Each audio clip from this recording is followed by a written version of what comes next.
Hello guys, welcome back to Cafe Bagheri. Who doesn't love mojitos? Right here, I'm going to show you a nice, delicious twist on mojitos. Mochico! First thing we do, we are going to muddle some mint and lime. Just tear them up a little bit, throw them in there. We're going to chop up one juicy, fresh lime, and we just throw it all in there, and we're going to muddle all of that. To that, we're going to add 4 ounces of vodka.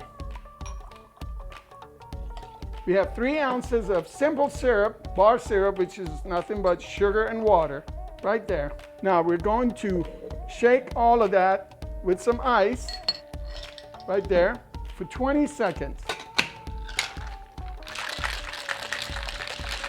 Now, like any mojito, Mochico is going to be served on ice.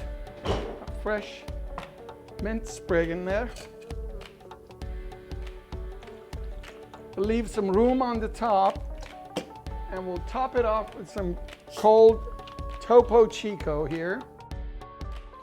Got your mint. And we squeeze some lime on it. There we go, guys. Mochico. Please subscribe and hit the little bell button so we can keep in touch. And I hope to see you right here at Cafe Bagheri very soon.